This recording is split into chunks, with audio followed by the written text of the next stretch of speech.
Welcome, welcome, welcome. Welcome all back to Dominant Meds Nation. Thank you all for returning. It really means a lot.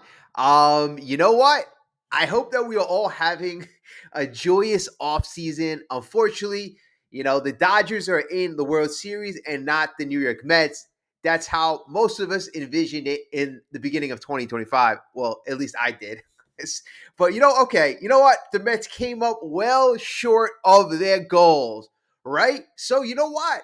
That's fine. That's fine. I'm starting. It's been a couple weeks now. I'm starting to get over it. I'm starting to forget and forgive.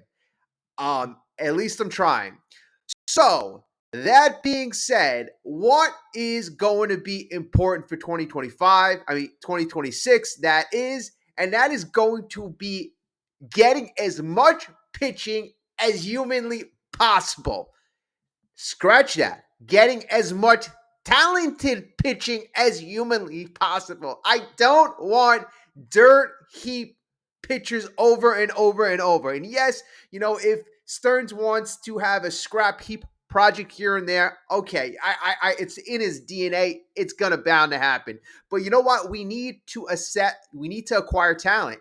We need to acquire talent. So Tariq Skubal, we've spoke about that pitching option for the last couple of videos. We've spoke about Sandy Alcantara. We've spoke about a plethora of options. But one pitching option that we have not spoken of, not really uttered in quite some time, I'm wondering how the kid is, and that is Christian Scott.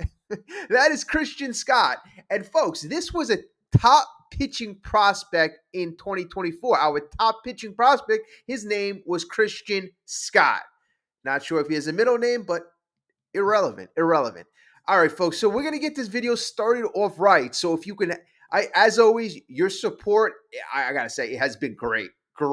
So again, your best way to support the channel, hit that like button, smash the like button, whatever you wanna do. That really helps out. We're gonna set a goal for 100. So if you're watching this video, look down below. If we are far short of 100, your job, hit the like button. And if you're brand new, we'd love you to join the Dominant Mets Nation family. Consider subscribing with us throughout this video. All right. So I got a lot of things I want to get off my mind. So please stick with the video throughout. And again, comment any topic. You're welcome to comment, Mets fans, MLB fans, whatever fan of you. And even if you got a differing opinion, if your opinion is different, that's fine. I like hearing the different opinions. That actually is, quite interesting sometimes. And, sometimes you win me over. I mean, sometimes the point is so good, you win me over. So, okay. All right. So first we're going to get into Mr. Christian Scott. So Christian Scott was a top pitching prospect in 2024. So I went back to 2024, which was a year ago. And this list was mostly assessed before David Stearns got here, right? A lot of these names, were coming through the system. And, I got to give Stearns credit because our rankings have gotten so much better in a year. Just to give you the top 10, and you're going to recognize all these names. It was just a year ago. But look, Jet Williams, number 1. Drew Gilbert, number 2. Gone. Our number 2 prospect in 2024, according to MLB.com, was Drew Gilbert. Number 3, Luis Angel Acuna. Number 3. Number 4, Ryan Clifford. He's still in the top 10 in most rankings. Number 5, Christian Scott, the man, the myth, the legend we're going to talk about today. Number 6, Ronnie Mauricio. A lot of people were, wanted to throw Ronnie out, after this season. Very inconsistent. Number 7, Colin Hewick, the shortstop we drafted a couple years ago, who has been far underachieving. Number 8, Marco Vargas. Number 9, Kevin Parada. Number 10, Blade Tidwell. 11, Mike Vassell. You got number 14, Dom Hamill. Number 16, Alex Ramirez. Folks, it's just really comical on this list. Comical. You had number 19, Nolan McLean. That sounds familiar. He was number 19 last year. He definitely flew up the rankings. But just it just shows you how just in 1 year it seemed like we had the biggest overhaul. So again, okay, what can Mr. Christian Scott do for us? Okay, so Christian Scott pitched a few games in the major leagues for the New York Mets in 2024. Then he got injured and he missed the whole 2025 season. What a shame. What a bummer. So it's really good that we check in on him. So just over a year, he's actually just over a year removed from a combined Tommy John surgery and an internal brace procedure.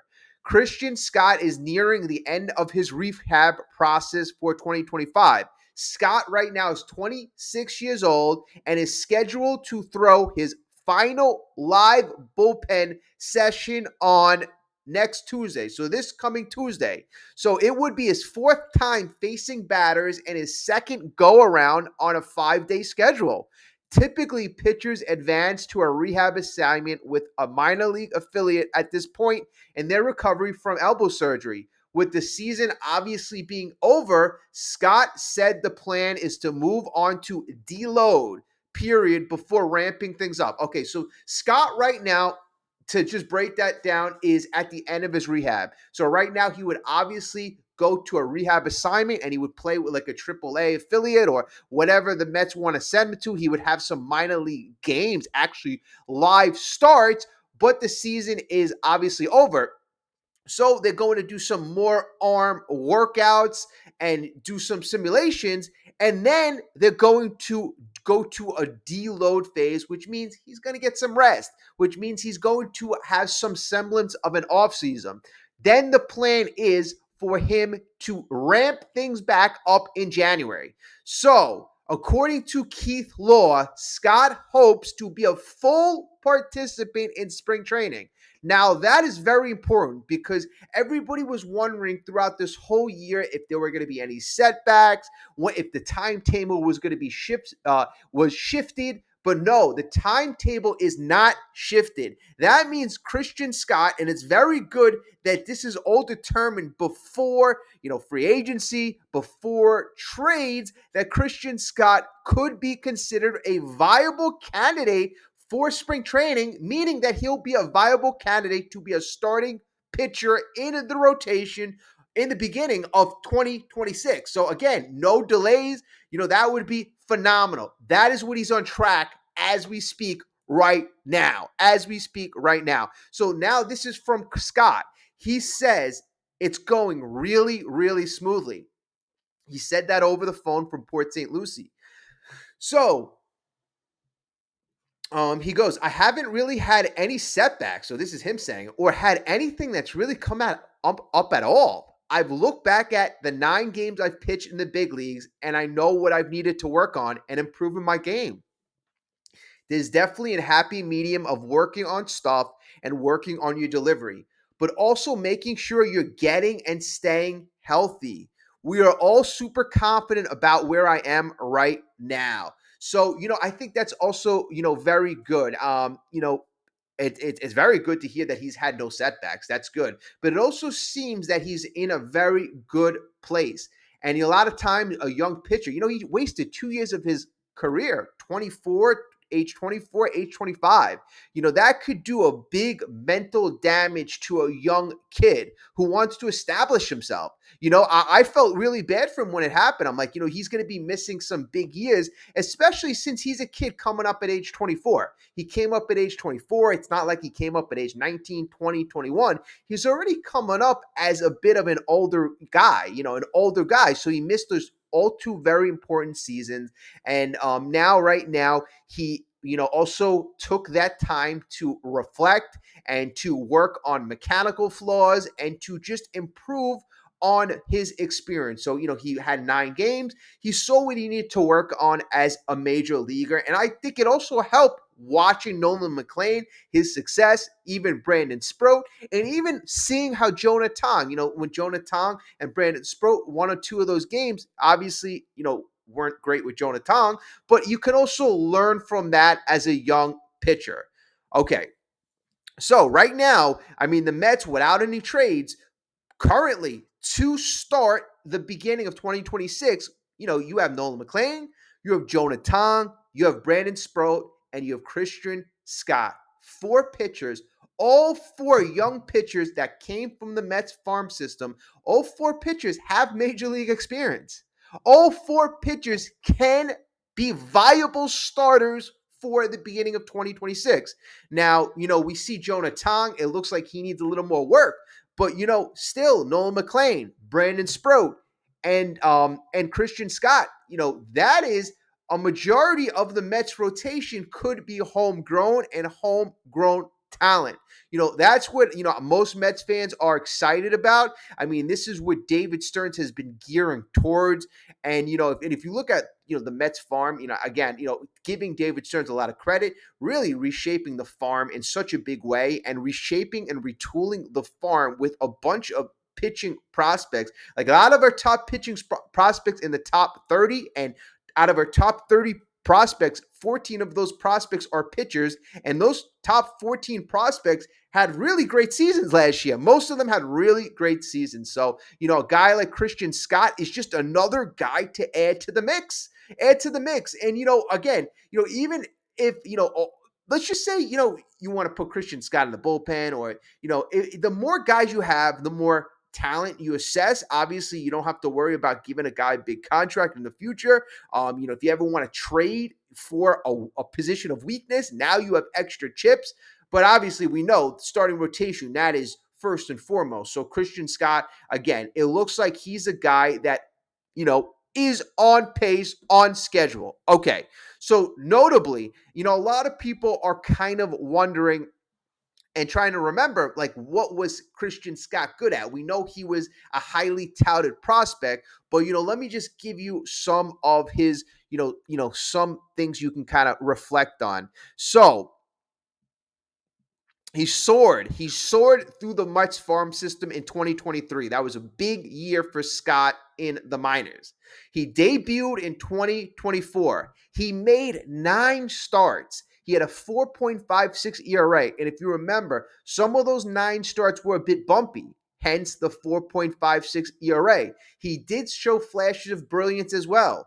The right-hander had surgery in late September of 2024, and that's what caused him to wipe out the whole 2025 after his injury.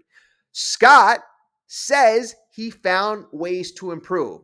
Notably, Scott, and this is what he's worked on, he has tinkered with his changeup, a pitch he hopes can help him against left-handed batters.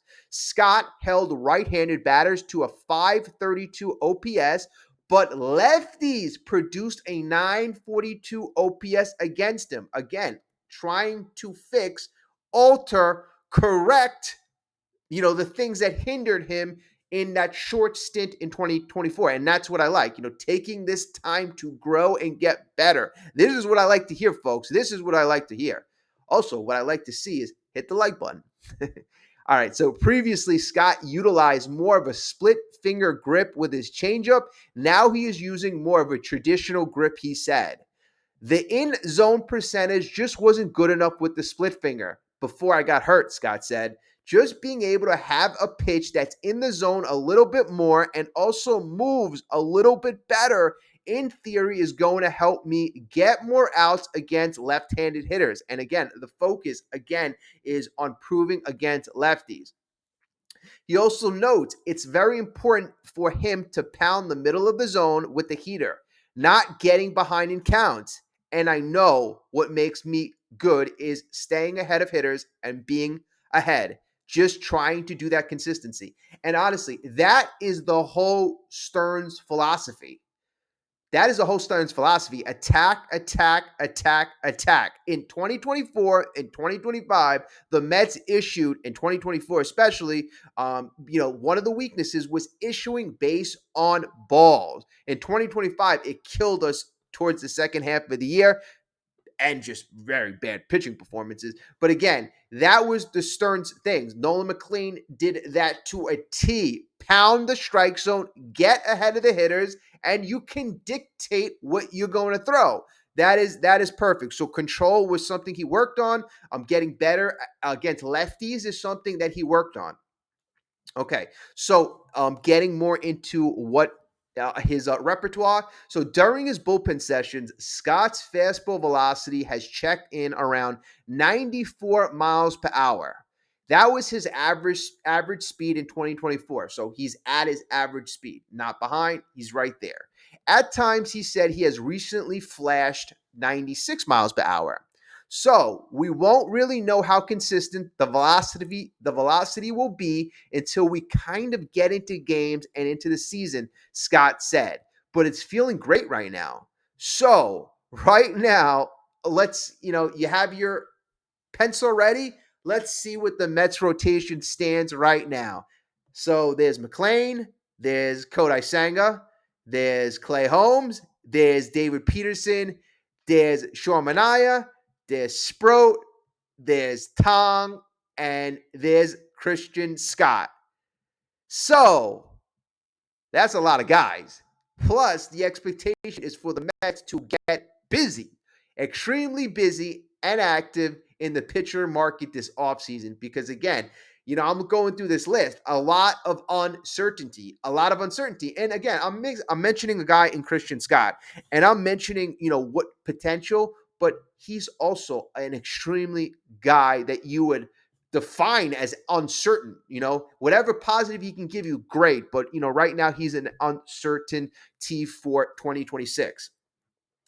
Okay, so Mets president of baseball operations David Stearns has said multiple times that developing our own starting pitchers is how we can accomplish sustainable success. Under the Stearns regime, so 2 years, the Mets have allowed pitching prospects to come up. You had Christian Scott come up last year. You saw Blade Tidwell. You saw Spro. You saw, Dom Hamill, at the end. You saw a bunch of guys. You wish you would have saw them earlier, but you have been seeing the Mets deploy these youngsters. Yeah, you have been seeing it. So as far as the plot to their offseason, it really would be fair for them to consider Scott at least part of the group of depth starters. All right. So I can understand if you don't want to plug him into the 5-man right now, but you could put him in the category of where the McGills of the world were. And, where the hell is McGill? McGill, obviously, he had his surgery as well. But it all really hinges on Scott's health. We're all kind of pulling for each other, Scott said. There's no animosity toward each other, especially coming up. Everybody's playing in the same position. It's easy to go. Why not me? But while we're all very intense, competitive, we're super close off the field, and we bounce ideas off each other, and we generally want each other to get better. And honestly, that's the philosophy and the attitude and the dynamic that you want in a clubhouse. That type of culture where we are all one. Your success is my success. Your failure is my failure. Okay. All right, folks. So, let me know what you think. Where do you envision Christian Scott? Where do you envision Christian Scott? What should the Mets do right there? But here's the deal. Here's the deal. I'll give you a couple more reasons for optimism. So, prior to his injury, and I know it was a while ago, Scott showed high ceiling traits. Command, he had swing and miss ability. You remember that nasty slider and the fastball. It touched, I remember it touching mid, 90s, 96, 97. And he has raw talent that really gives him a chance to be an above average pitcher when healthy. But what I do like, and I do hear from these, clips of him talking, is I like his attitude. I just didn't, maybe, in the privacy of his own home, but I really like what he's saying. I really do like what he's saying. A little more about the procedure. He underwent a hybrid procedure. It's a version of Tommy John surgery combined with an internal brace. So that's supposed to really kind of help him recover. It helps the recovery curve and makes it shorter. And, it's a very successful surgery. It really is. Right now, he still has youth. He still has time on his side. Scott is still relatively early in his career. Missing seasons, as we spoke of earlier, it does hurt, but at the same time, it gives him time to rehab and rebuild. That that's the biggest positive you can take. The Mets, it also gives them more flexibility. Another young, talented arm. It gives the Mets, an upgrade at the rotational depth position, or at least potential talent upgrade. Again, how long could you rely on Tyler McGill? How long could you rely on, obviously, in my opinion, anybody's an upgrade over Frankie Montas. But again, there is potential talent there. There is a potential talent there. So, you have that potential upside for 2026 and beyond. The Mets have him locked up. It's a guy who's locked up. You like that. You like a young kid with talent, who's coming back. The Mets have control over the next couple of seasons. So you would love this homegrown farm kid coming back from an injury. It would be such a great story for Christian Scott to be somewhat of a very helpful part of that 2026 team. And, honestly, you want to call it the redeem team, because that team in 2026 has an awful lot to prove. One of my videos I want to have coming to the future is, the interesting thing is, I believe almost every single person on this team is on the block, except for a couple guys. Not Christian Scott, Carson Benj, Nolan McLean. Those two guys, I would keep them not on the block, unless you talking about a Paul Skeens. But everybody else is on the block, in terms of potentially being traded. One of these videos in the future, I want to evaluate what is their potential trade possibility. If I rate them out of five being, what? Yeah, these guys could be traded tomorrow, or one meaning, okay, they don't have as much possibility of being traded. Because, you could look at everybody: David Peterson, Mark Vientos, Jeff McNeil, everybody up and down the lineup, up and down the starting rotation, they have a chance to be traded. So it is very, very interesting to see how Stearns is going to attack this free agency market. Again, I've said that really over and over, but we're going to see that soon. And I really wanted to get you a video on Christian Scott, because I would say at least 5 or 6 people have asked in the last couple of days, what is going on with Christian Scott? So, that is the latest update. And the latest update is good. The latest update is good. My last video was on Pete Alonso, and it was about Pete Alonso potentially going to the New York Yankees. So, it's really funny. I always like commenting on the reaction of the videos. And the reaction, and this is, I'm just interested in how the market for Pete's going to develop. I predicted early on, and even Mets insiders predicted early on, that Pete's market will be hotter. Just by virtually the guy had a better season and he doesn't have a draft pick attached. But now, like Yankee fans message me, and a bunch of Yankee fans on, different Yankee channels they don't want Pete Alonso. They don't want a guy who's bad at defense. They don't want a guy that wants to be signed for 6 or 7 years. So it's just so funny. Like, what are going to be the teams that are going to engage him on that long-term deal? Or is it going to be the same thing replicated of last year, where it's going to drag on, and then he's going to have to settle for one of these short-term opt-out contracts? Because, again, that would kind of surprise me. But you would think that Scott Boras and Pete Alonso would learn a thing or two from last year. But, just based on how opposing teams right now, or opposing fan bases, are reacting, like, what teams are going to really want him, And I think the reason why people have that bitter taste in their mouths is because of what happened 2 or 3 weeks ago. And the report was that Pete wanted at least 7 years. Like, people saying, the guy hasn't learned, another year older, can't play defense, and he's asking for a mega length contract. Mega length contract. I mean, this is not the steroid era. This is not the steroid era. Guys aren't going to, produce into their late 30s. It's just not going to happen. It's not going to happen. unless they found another way to adapt and do something else. I mean, I don't want to insinuate cheating, but who the hell knows? Who the hell knows? All right. So, the Pete Alonso saga, that's going to be another interesting thing to follow. We're going to follow that. Tariq Skubal, it looks like the New York Mets, they're going to zero in on Tariq Skubal. Now, the comments that I've gotten on that, like, okay, I'd rather Paul Skeens, I'd rather Hunter Green, I'd rather those two guys. For one, you may prefer Hunter Green stuff, you may prefer Paul Skeens stuff. Obviously, Paul Skeens I consider the best pitcher in all of baseball. But it's. I think the issue with those two, Paul Skeens, right off the bat, easy issue with him. He's got 4 years left of control. He's what, 6 younger, 23 years old. Scubal's like 29. So he's got way, younger guy. You could say in terms of talent, you could argue that he's more talented. But in terms of the other thing is years of control, younger guy, he's going to cost you a crap load. His value is through the roof. I don't think the Mets want to unload half of their farm. I just don't think so for anybody, because you want to know why? The risk just goes through the damn roof. Damn roof if you do a move like that. And Hunter Green, his value is high as well. Not as high as Skeens, but higher than Skubal.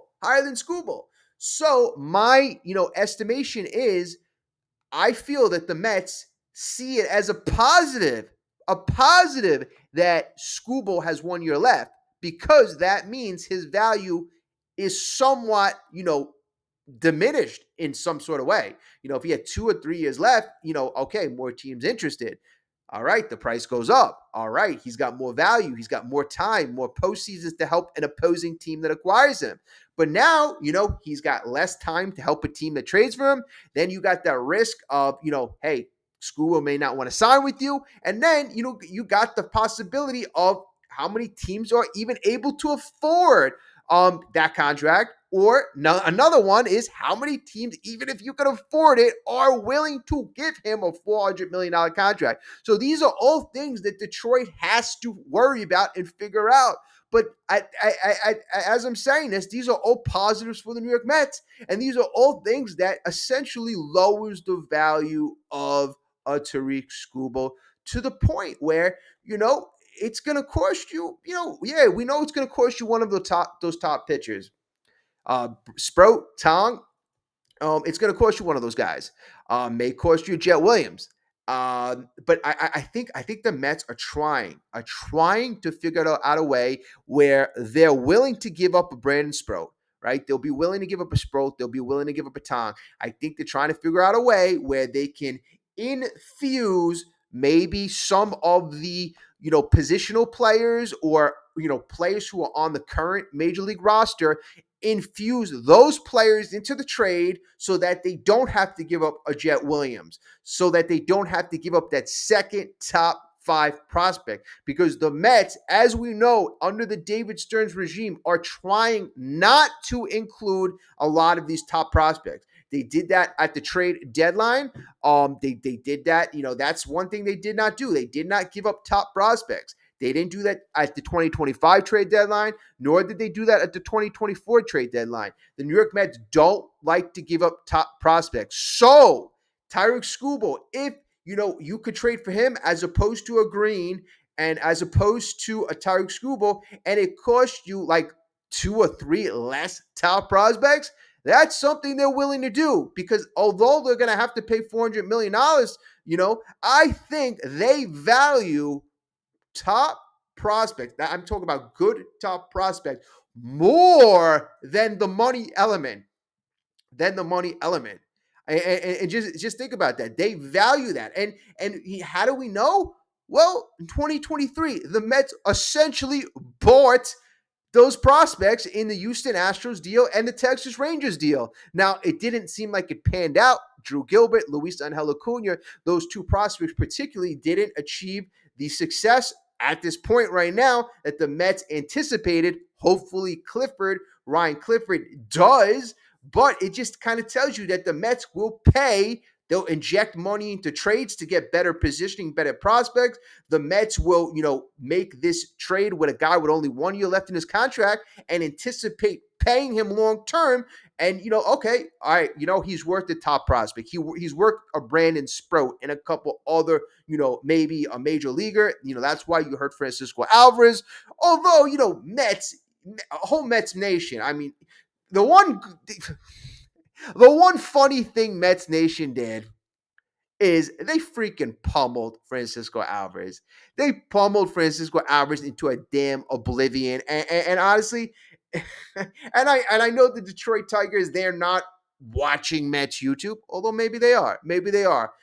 But please, I mean, if they valued any of the comments or feedbacks of Mets fans, I mean, if he had any value, Mets fans told you about a billion times that this guy's worth nothing. I mean, how many times did I get a message saying, "Hey, I'll be the first one to drive Alvy to the plane if you're going to trade him for Scooble." I mean, and this is in a package, so it's not Alvy straight up for Scooble, but still, I mean, like, come on. I mean, I like to talk. He's always been a guy where I loved, I would have loved to have a franchise catcher in Alvarez, but he's been so streaky and he's been so unhealthy and he's been so undurable. And at the end of the day, he only plays an average of 300 games a year. So I mean, half the season, anyways, he's not playing. And so forget about the time that he does play and he's inconsistent. So essentially, if he plays half the season, let's think about this logically. If he plays half the season, that means half the season, he's not there anyway. And out of the half the season that he does play, probably a third of that time he's productive. So he's only gives you 100 ABs of productivity. Not, that's how I'm weighing it right now. Now, the thing is, why would Detroit want him? Well, again, I've said this over and over. I mean, any team thinks that if they acquire a young 23-year-old who has potential talent or untapped talent, they think they could tweak a couple of things. And they see that he had flashes of talent, flashes of greatness. All right, if we can unlock that, hey, we've got gold. We've got a franchise cornerstone catcher. And we know catcher is one of those prime positions. All right, folks. So let me know what you think. Let me know what you have. What are you anticipating the Mets' direction? Are we gonna kick down doors to get that ace right off the bat?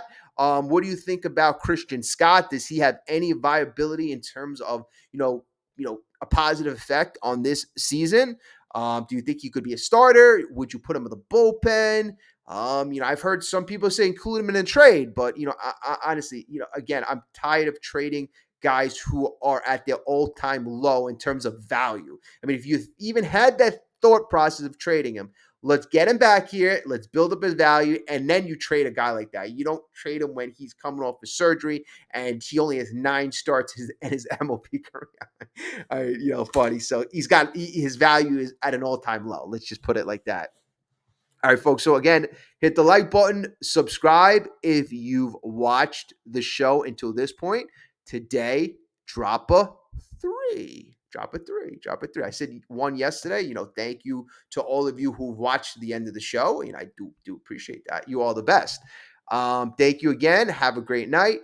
All right, and again, we're recording this 3:17 in the morning just for you.